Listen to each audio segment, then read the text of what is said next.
Hi, I'm Rachel Herzing with Center for Political Education, and this is CPE Study Hall. Through CPE Study Hall, we talk to authors of materials that we think make our struggles more powerful about how those materials can be put to use by organizers and activists. Today, I'm talking with Josh MacPhee and Melanie Cervantes of the Justseeds Collective about Celebrate People's History. The second edition of the book was recently released by the Feminist Press, and you can purchase the book and accompanying poster set from Justseeds. Justseeds is a printmaking collective spanning all of Turtle Island. You have no doubt seen their work on the streets, featured in organizations' work, like CPE's, for instance, and in galleries and art spaces. Collectively, their work inspires, agitates, and beautifully depicts today's movements for social justice. In addition to his work with Justseeds, Josh works with the Interference Archive in New York and has contributed to many publications and installations that help us think about political graphics and history. Melanie is half of Dignidad Rebelde, the collaborative art project, and many of us in the Bay Area have been lucky to collaborate with Dignidad Rebelde to sharpen and amplify our campaigns and projects. And Melanie and Josh, I just want to welcome you to CPE Study Hall. Thank you so much for being with us today. Thanks. Josh, I'm going to start with you. For somebody who might not have heard of it before, can you just tell us what Celebrate People's History is, what the project's about? Sure.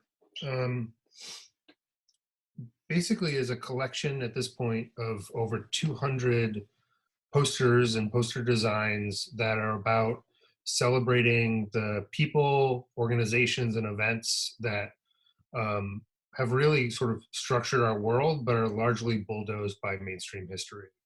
So it's sort of like a graphic history from below.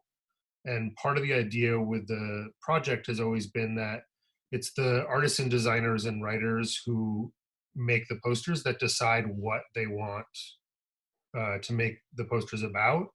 And then they get to sort of construct their version of that history. So it's really a framework for an alternative sort of historiography or a different way of looking at history in which we all participate in writing our own histories, and sort of pulling out the events that we think are important, and that for most of us we never had access to, and we had to hunt them out for ourselves.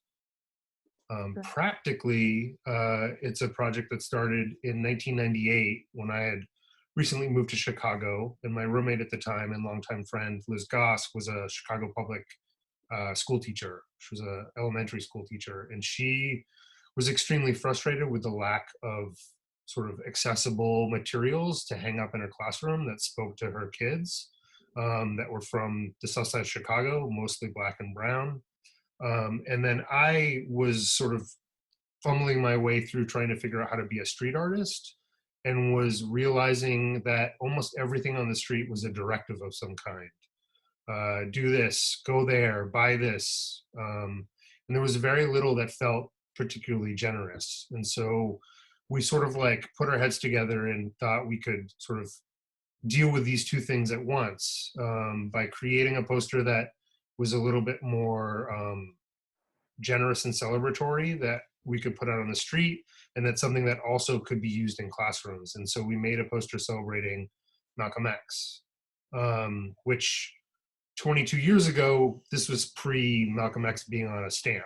So it was a slightly different context in which he was not the sort of um, figure of the stature that he's seen as now.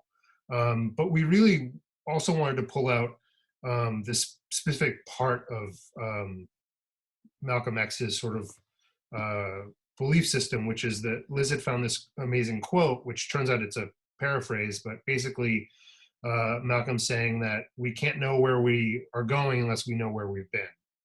We need to know our past in order to charter a course for our future. And that sort of idea has basically become, in a way, like the watchwords for the entire project.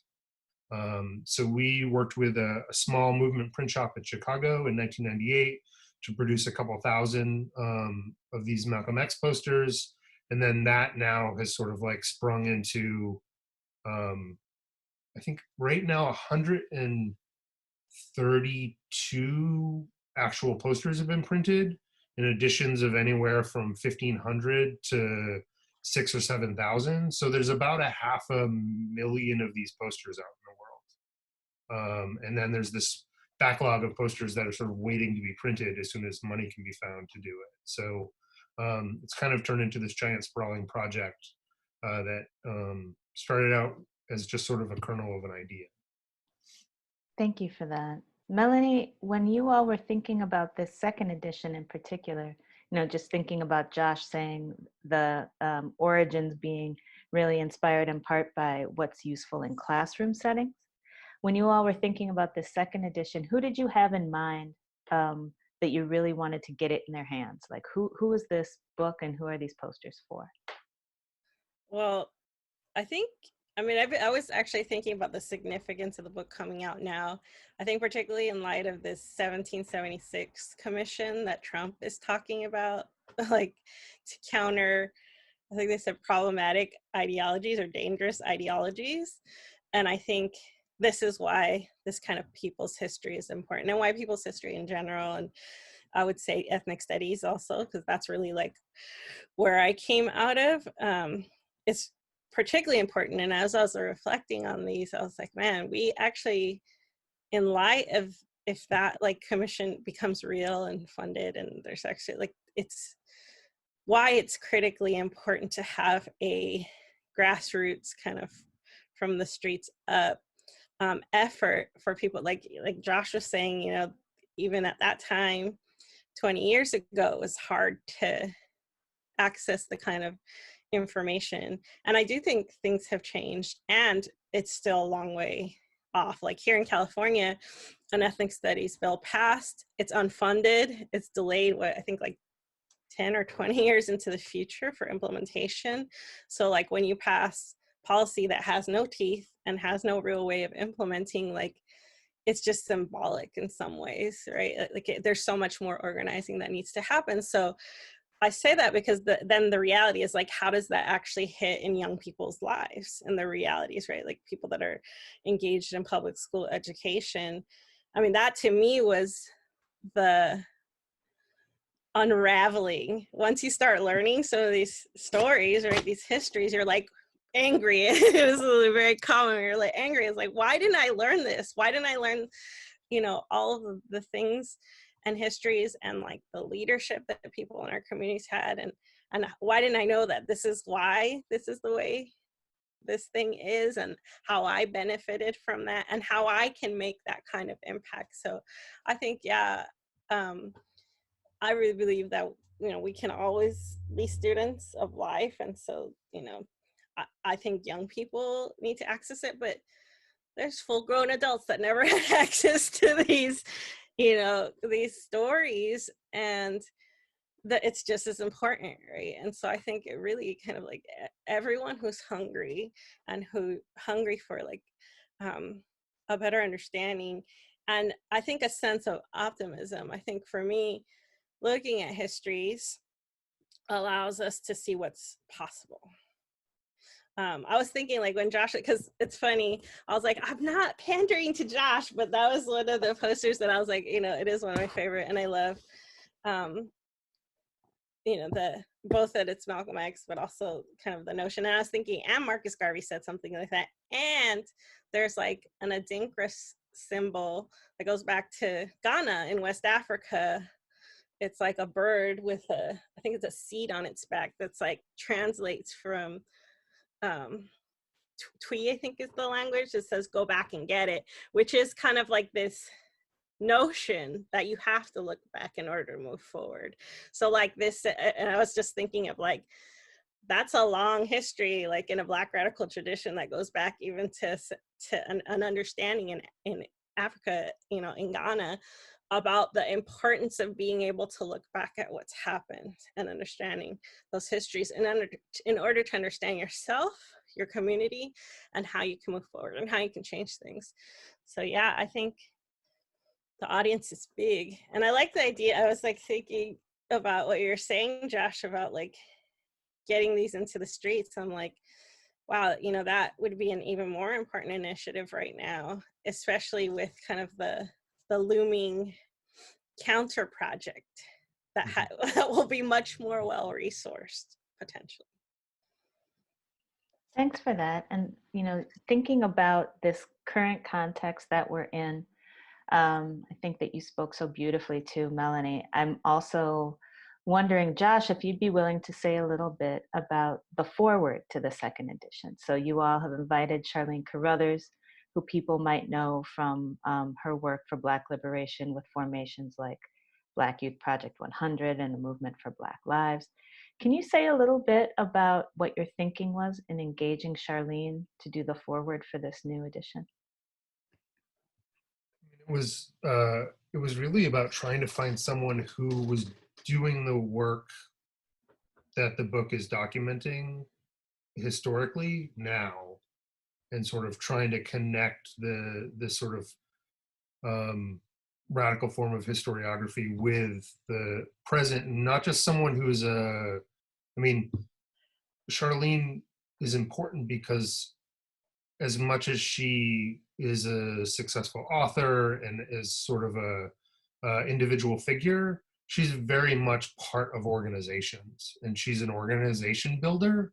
And that's been one of the sort of goals with the project of mine for a long time. In the beginning, I started to realize that people were gravitating towards just making posters about individuals, and started to sort of think about and have conversations with people about whether what we really needed was an alternative canon of heroes, or if we needed an alternative way of understanding how history happens, in which we all participate. And it's not just about a handful of talking heads or acting heads, but it's about everyone acting together. And so I think that Charlene's a great example of someone who has her own voice, but also um, sees the need for that voice being part of a broad network um, of both speech acts, but also embodied acts as well.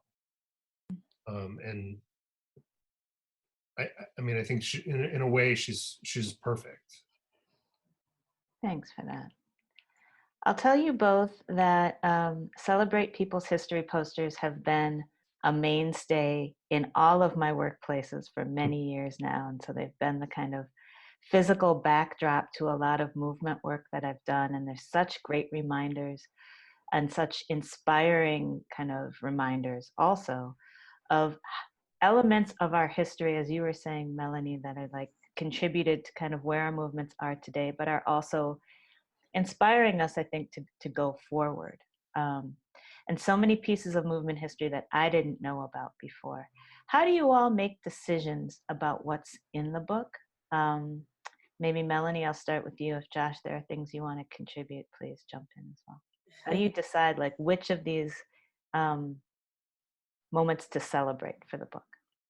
That is definitely a Josh question, though, because I wasn't involved in that part of it. I'm a contributor, but I think he'd be better at answering. And yeah.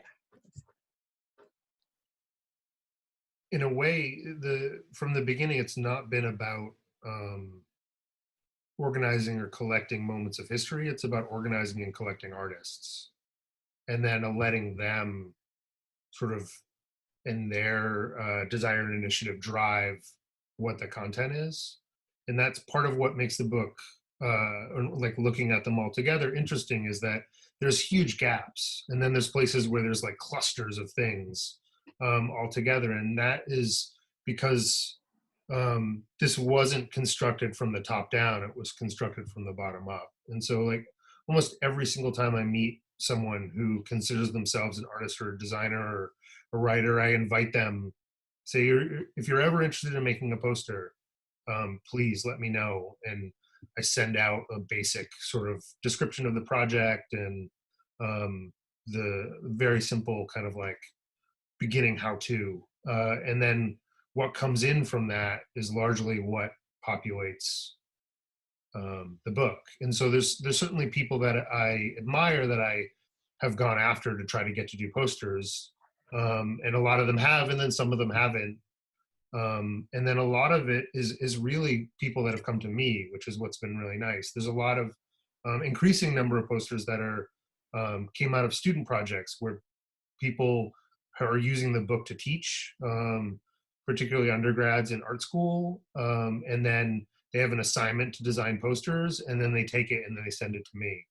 And so for some of the artists in here, they have successful gallery careers, and for others, the People's History poster that I printed was the first piece of mass distributed art they ever made.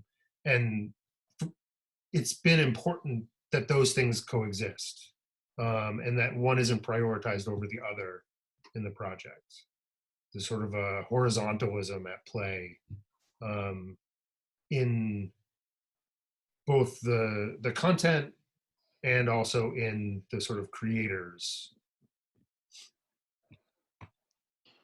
Melanie, I'm going to start with you for this next one because you and I have had this conversation a series of times now, but I think it's an important question to ask for CPE Study Hall too. So what is it about the poster form, and why should movement people who don't make art care about posters? Like why are posters relevant? And then Josh, will move to you too because I'm interested in what you think about that.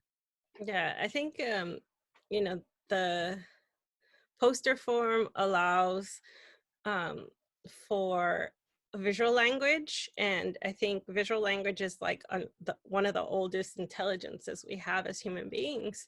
We can look all around the world and see stories being told visually in caves that are like thousands of years old, and every day people are stumbling upon new stories that way. Like there's new stories being found. Like recently there's like an underwater cave they found in Cuernavaca that proves that people have inhabited the area for, I think they said like 30,000 years. So that's new, right? But like the stories are captured in the imagery that's left behind, and that can sometimes it's easy to decipher as contemporary human beings, and sometimes it's a little bit more of a hieroglyph, to use an example, where it has to be decoded.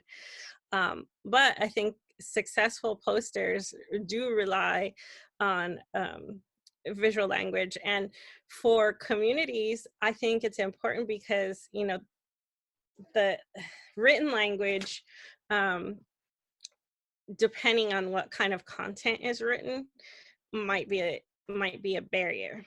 One, literacy is an issue. I think historically a lot of people who have made posters in collaboration in conjunction with movements, like the Graphica Popular talks about how their posters were image heavy because of the illiteracy rates that existed in Mexico. So like it was intentional. The people they were trying to reach couldn't read. So like doing only like a broadside with text would be missing the communities that they were really trying to connect with. And so I think that continues to be part of our humanness. I mean, I think that's even why things like Instagram, which is a visual social media platform, are popular, because they address that human need to read things visually. And so posters allow us to communicate that way. And I think within the context of like organizing, like, isn't that what you want to do? Like, or the build the base, engage folks that are, aligned with your politic, or, bring people in that could actually, help in that work. So, I mean, I could go on, you said, we've had this conversation, and I'm always thinking about it. But that would be what I would say. And, in my experience, like that is one of the kind of key strategies that I work with organizations on, is like trying to get those visual stories and and the protagonists of those stories are people in our communities, and they just look like, you know, everyday people, and those are the people that we also want to lift up. Josh, anything you want to add to that? Sure. I think building on that, because I agree with everything that Melanie's saying. I think that it's actually the power of the visual that's led to the rise of, in part, led to the sort of explosion of social media. Yeah. And we've actually reached a point in which we're sort of deluged with images. And that's where the poster becomes important again, because social media and the internet and the web more broadly are they're terrible archives. Things appear and disappear all the time. It's actually really difficult to keep track of information on social media or online, because it's always being changed, removed, moved around. And one of the things that's I think important about the poster is its physicality. That it actually it's much more stable as an archive of information. And then once you put those posters into a codex, into a book, it's even more stable. And that stability is important for a number of reasons. One, because there is such an intense level of sort of hegemonic work going on in our society to continually erase dissonance, that keeping effective archives of resistance are really important, because it's continually being wiped away all the time. But then also, you see an image on your phone and you swipe up and it's gone. But you have one of these posters in your office or in your apartment, or they're up on a street corner, or they're in a window facing out. Then that poster takes on a sort of way of informing that space. And so the conversations that you're going to have in that space are going to be different if those posters weren't there. So they actually sort of filter into our landscape, both mentally and physically, in a way that I think has the potential to be a lot more impactful than the sort of speed in which imagery, the dominant ways that we absorb imagery now, just sort of zip by, and it's just sort of overload all the time. And the posters have a kind of quietness in that they're not moving, that I think increasingly has a sort of value and impact. Thank you both for that. There's a lot to think about in that. And I know that, to your last point there, Josh, a lot of that backdrop that I was talking about earlier, it really does inform, like, what is the context that you're thinking about stuff. So I appreciate you raising that. Now I'm going to get to maybe the most difficult question that I'm going to ask you, which is, if you would, to tell us right now, today, and this might change a minute from now or an hour from now, but right now as we're talking, what is either your favorite entry in the project, or one that you think is particularly useful for organizers and activists to be thinking about right now? So Melanie, I'll start with you, and then Josh will go to you. I picked two, one for each of those. So Joy's poster, let me see if I can, it's kind of a vertical image in a horizontal space. But let me get the top, and then I could scroll. I love this image, and I'm a fan of her work. And I'd say, like, I think the visual storytelling here, it's so easy to read. It's like so well done. And this poster, unlike a lot of the posters, I think, or I'd say like the majority of the posters, it has very little text on it. And it actually, as the viewer, I think for me, and this may be different for different viewers, it kind of puts the work back on me, because I'm like, okay, there's enough information here to go look for more.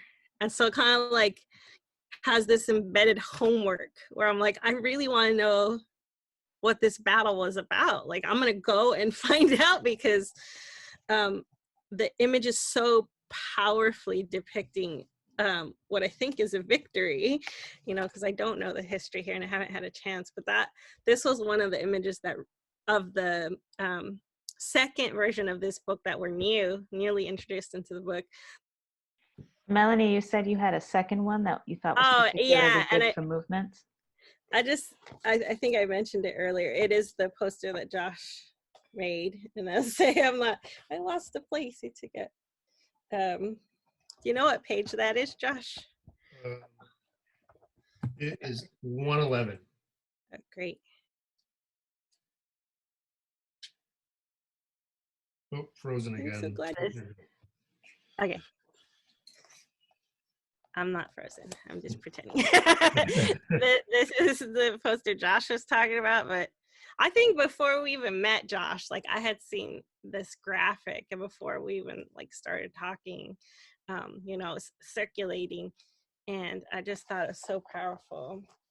The idea here, I think, about what it means to be armed with a knowledge of our histories. Yeah, it's what this book is about. I think, like it really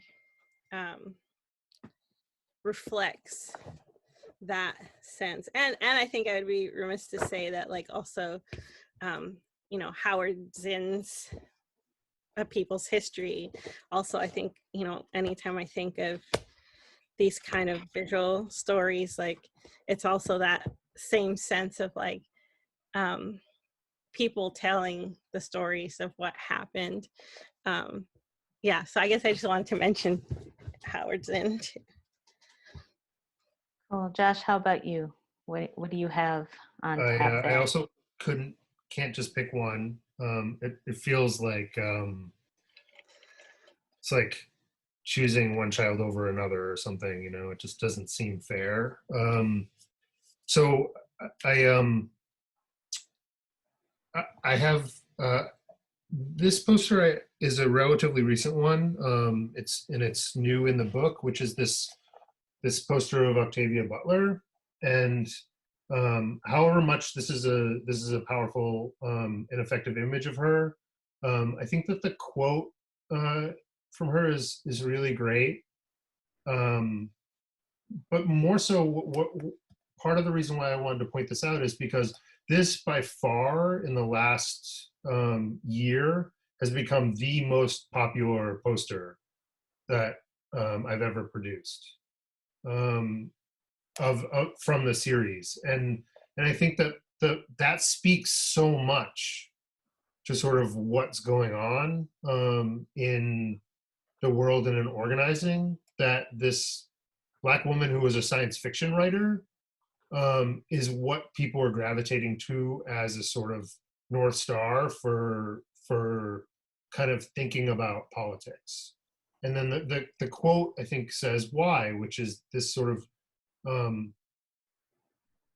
us being able to return to a point where we see sort of a speculation towards different realities and utopias as being a key component of political organizing. That, like, if we can't imagine it, then can it be? So we need to sort of imagine the things we want to make them real. And I just I mean, I knew that people liked Octavia Butler. I just didn't know that it would just like blow everything else so far out of the water in terms of the volume of distribution of this particular poster. So that's super interesting. In terms of usefulness for movements, I actually wanted to talk about a pair of posters that are about struggles 200 years ago in the Caribbean. And one is a poster about the Haitian Revolution, which was done by Aaron Rainier. And then the other is a poster about the Jamaican Maroons. And the reason why I think that these two posters are really interesting to look at is because they have such radically different ways of representing struggle. So in this poster, we have Toussaint Louverture. He's rendered in this very high kind of comic style, very approachable. There's a sort of almost humor in the line. There's a sort of tearing of the French flag and the sort of creation of the first kind of Black Republic. It's very straightforward. And then in this poster, the protagonists are represented by these just massive hands, these black hands that are sort of pushing down, pushing away, and crushing these British soldiers. These, to me, are really instructive for thinking through the ways that we represent ourselves and the ways that we represent the things that we're opposing. And I think that those are really key questions for artists that maybe don't get asked enough. And so I think that this is really good examples of how different ways of answering that question lead to very different aesthetics. And that they're both potentially equally effective, but they may reach different audiences. They may say different things. And that it's actually by sort of looking through some of these iterations that we can really start to kind of build our muscles around these sort of questions of representation. Thank you both so much. I know that that is a challenging question to have to answer. That Haitian Revolution poster is actually hanging in the CPE office right now. I haven't been to the CPE office for a while, but I remember exactly where it is. I look at it from my desk every single day. The final question I want to ask you both is a question that is very near and dear to the hearts of all of us at CPE, because we feel like it's always really important to keep learning. And I feel like that's been a theme of our conversation today, too, that each one of these things creates more opportunities for us to learn even more. And I appreciated your point, Melanie, that, kind of the best of these posters encourages us to go and do even more homework, right, to learn even more. So the question for each of you is, are there one or two things that you think are really nice supplements or complements to the Celebrate People's History project, things that people could look at or read or listen to or experience that you would want to share? And I guess, Josh, I'll start with you, and then Melanie will go to you. Well, anyone that knows me or has been sort of like intimately connected with my life over the past couple of years, they know that I've been increasingly obsessed with music and political music in particular. And so I wanted to sort of show this album that came out a couple of years ago that was produced by a Francophone music collective that is this really amazing collection of about 15 or 16 songs in which they've sort of basically scoured the history of music and collected what they, I think, are sort of presenting as a new set of standards for political music that include things like Bella Ciao and sort of classical European worker songs, but then also mix in songs from Mexico, Nicaragua, Morocco, and I think they do a really great job at like reinvigorating sort of the history of political music to make it relevant today. And it's this Motive collective, and I don't know, it might be on Spotify, I'm not sure. I'm very obsessive about vinyl, but there's been some examples of trying to sort of mine this musical history in the US by artists, but they tend to be very US centric. And what's really nice about this is it's a truly sort of global collection, because the musicians are jazz musicians, chanson musicians, hip hop musicians from all over the world that have immigrated to France, and so they're pulling all these traditions together. And so I think that this is one of the best examples of trying to create kind of like a people's history of music, which I think would be and should be an ongoing kind of project that needs to be sort of taken up. How about you, Melanie? What do you think? Yeah, I'll do screen share so you can see something while I talk about it. So can you see this NPR screen? Okay, yeah. So this is a fairly recent set of interviews about the history of how ethnic studies was fought for and won, and how it exists. And so I would recommend this. There's interviews by a lot of people that I do different things, friends and professors and people that were involved in the student strike in '68.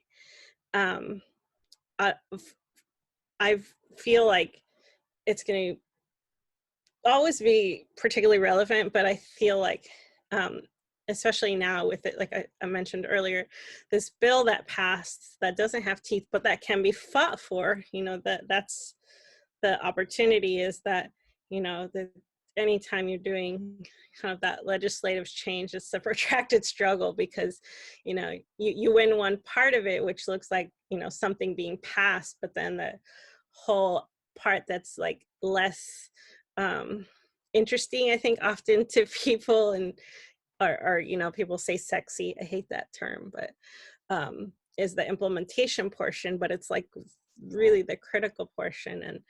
And in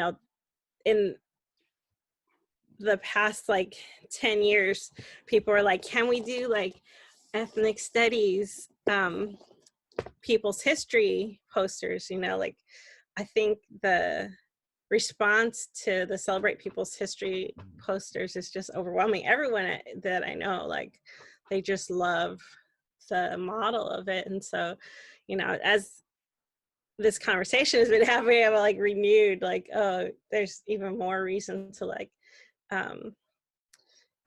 to populate this model and like create more of these kind of popularized histories, because there's just so much out there that the stories haven't been told, or they're not as accessible to us. And I really feel like, I wouldn't be making the work that I make without my experience in ethnic studies. And that really started for me in the community college system. And that's where I kind of really woke up and realized what my public school education had been prior to that, and how much I had missed out on in that kind of public, and how much that I had been taught, particularly in history classes, was either an outright falsehood, lie, or just really kind of a very particular perspective, or it just like missed a whole swath of stories, or like our communities were just like completely invisibilized, and it's as if we didn't exist here. So yeah, I think if folks don't know the history, I think particularly in the Bay, because I love that they talk about like, and why did this happen in the Bay? They talk about that as well. And I think there's something rich in that, because it really plays out like there is this ecosystem here that has been really critical to why things happen here the way they do. And we have these kind of genealogies of organizing, and they really kind of play into like what we do now. So all the more reason to learn those stories. Thank you. Those are both excellent, excellent ideas. So I just want to close by thanking you both so much for your work, and many thanks to the entire Justseeds collective for all of the work that you do. As I said, to kind of inspire and agitate, but also to be in movement with movements across the United States, Canada, Mexico, and globally today, really informing and animating a lot of the work that's happening for liberation across all of those geographies. I'm very grateful to you. And Josh, I want to thank you for your leadership in putting this book together and this project together. As I said, it's been incredibly meaningful for me personally, for the organizations that I've worked with. And I think it continues to educate us. And we're, at the center, very, very committed to engaging with history so that we can fight better and smarter well into the future. And I feel like this is a very kindred spirit kind of project in that way. So many, many thanks, Josh and Melanie, for being with us today. And thank you all so much for the work that you do in service of our movement. Thank you, Rachel. Thanks a lot.